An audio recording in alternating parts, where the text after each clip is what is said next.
Hey, what's up? In this video, we're gonna do a tattoo tour and explain what each of our tattoos are, when we got them, what their meaning is, and all that good stuff. I'll let Taylor go first.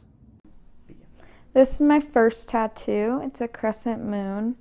I got it mostly because I just wanted a tattoo, but the moon is me and my grandma's thing. For my 21st birthday, I got this one. It says "Dare Greatly," which is from the Teddy Roosevelt quote, "Man in the Arena." And then this one I got this past Christmas-ish time. It says "Be Good."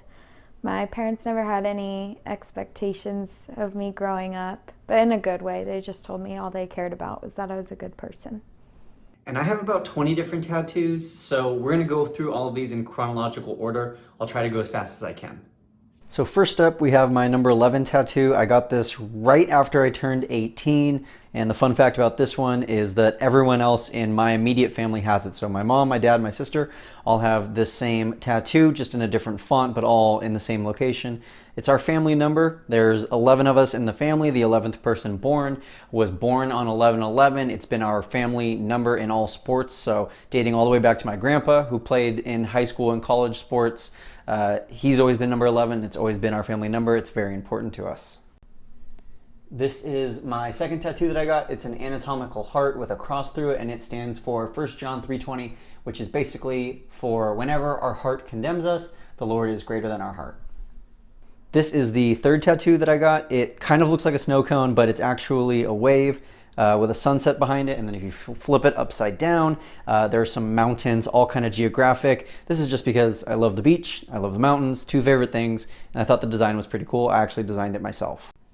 This is the fourth tattoo that I got, but this is Ferdinand the Bull because my mom used to read me that book all the time when I was growing up. And if you're familiar with the story, you'll understand why, but I very much relate to this story. Next up on my forearm, we have my dog Maui. He was my first dog. I got him when I was 5. He lived till he was almost 17, and he's got a crown on. This was done by a very cool artist in San Francisco who specializes in animal portraits. Next up is this bad boy that says "Cut Here." It is right below a big scar that I have from when I broke my collarbone. I have a plate and 7 screws, and the cut here is kind of just like a funny nod, satirical look at my big major injury. Next up, I have this Hawaiian woman on my tricep. I asked each grandparent to pick a tattoo that I would get in dedication in honor of them. And this is the one that my dad's mom, my Grandma Johnson, picked. It's the logo of Mama's Fish House on Maui in Hawaii, which is her favorite restaurant, favorite place in the whole wide world. And it's a place that definitely very much makes me think of her. Next up, I have the old school CA California Davis, UC Davis logo. I love this old logo, and I thought it looked nice on the back of my arm. Next up, I have 2 tattoos that were done by friends. This is 8 tally marks representing the 8 broken bones I've had in my life. That was done by my friend Brendan Schooler. And my sister gave me this little 4-leaf clover, very faint, very faded because she was scared to press hard. But that is because she was born the day after St. Patrick's Day, and we are very Irish. This piece is probably my favorite piece. This one is on the back of my forearm.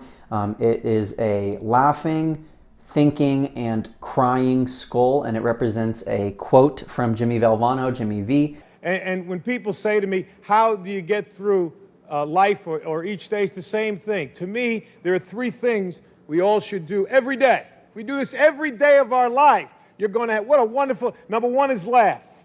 You should laugh every day. Number 2 is think. You should spend some time in thought.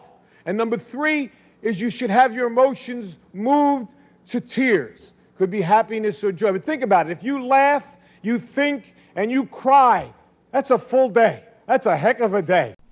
Next up is this American Eagle on my chest. This guy was, at the time, the most painful tattoo I got. Took about 2.5, 3 hours, did it in one sitting.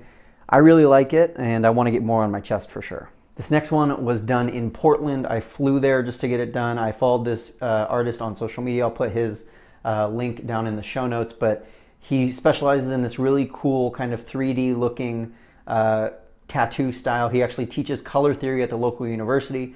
And so I got this one that says "Find Joy." It's kind of my life motto.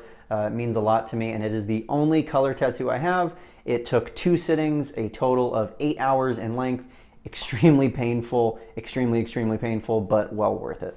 And my last two most recent tattoos that I got before we move on to my random thigh tattoos, I got this one that says notes on the back of my hand. I actually gave it to myself as a stick and poke because I always write notes on the back of my hand. And then I have this little book right here, which actually represents Taylor and I's relationship because on our very first unofficial date when we were still just friends, she gave me a book to make sure that we would have to see each other again. Then on our first real date, romantic date, we went to the library, and whole long story there, but the book.